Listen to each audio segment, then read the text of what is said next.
Hi, my name is Megan, and in order to help you grasp the concept of pluralistic research better, I'm going to talk you through a paper as an example.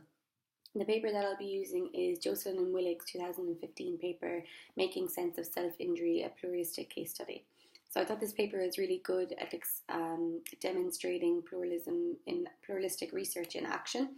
It uses three methods of analysis when looking at one topic. So I've attached a reference to it in our resources, so you can look it up yourself. It's quite easy to find. And I've also attached kind of the text of what I'm saying here, so you can have a look back at it yourself if you want to later.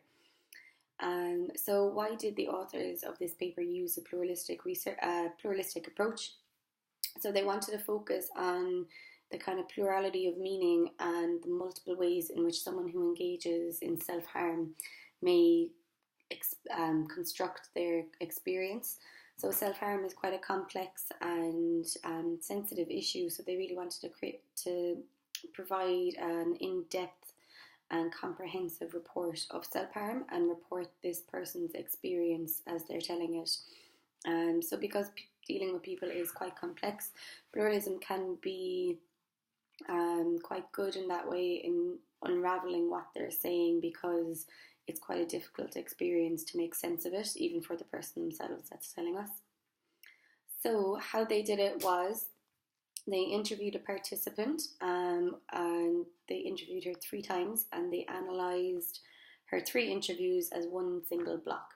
And what they did was they applied 3 methods of analysis to that block and looked over it each time with a different analysis, seeing what they could find. So they didn't really specifically start with one, but they just kind of let one show them one thing, and then that will kind of lead them on to use the next one. So I'll go through it a little bit more. So what they did was they used an interpretive phenomenological analysis, or IPA. They used a narrative analysis, and they used a psychosocial approach. So in the narrative analysis as well, they used 2 approaches again. So they used an approach for structural analysis of the text, and they used an approach to frame personal significance of the experience of self-harm. So even they are using more than one method, within this method they're using more than one again. So there's a lot going on in it. So they found a lot from their research, but what I'm going to focus on is just the theme of control. So what they found was, when they applied the IPA approach, that it identified control as a main theme within the paper. So they found it really, really obvious. So what they did then was they used a narrative analysis to kind of say, okay, well, this is really obvious, but how? What is the specificness? They broke it down a little bit more by employing that narrative analysis to it. So what they found was that narrative analysis found control prominent again, but in the context of illness narrative. And then they found through the psychosocial interpretation, so what that did was it combined discursive analysis and psychoanalytical concepts. They found through that the participant had constructed a dualistic perception of herself, and that control was really tied in there again. So they found an overall theme of control, and then through the narrative analysis and the psychosocial approach, they were able to pick that apart a little bit more and see exactly how control manifested in this person's experience of self-harm.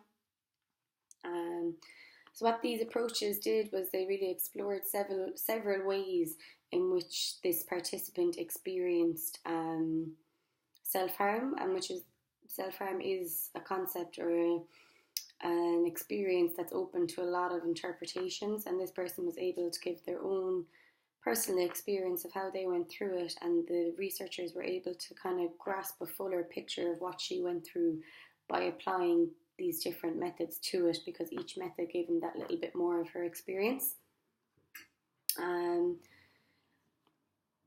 Then looking at whether this was a good pluralistic study or not, I referenced a lot to Stefan 2016, so that's in our references again, you can have a look at it, but I have the exact quotes in the text for you as well.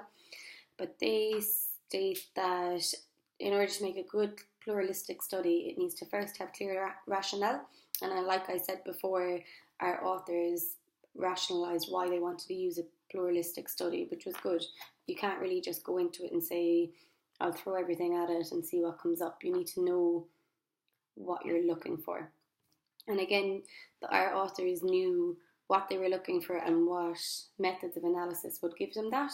So they didn't just pick the first three that came to their head. They thought about it and they were able to see what benefit each one of them had and how it would reveal something more in this context of self-harm. Another thing to ensure it's a good pluralistic study would be that it's not just a series of studies, so just kind of repeating yourself and doing studies for the sake of it, doing more than one. It needs to be like you can do just one study and apply a lot of a method of analysis and get something good out of it.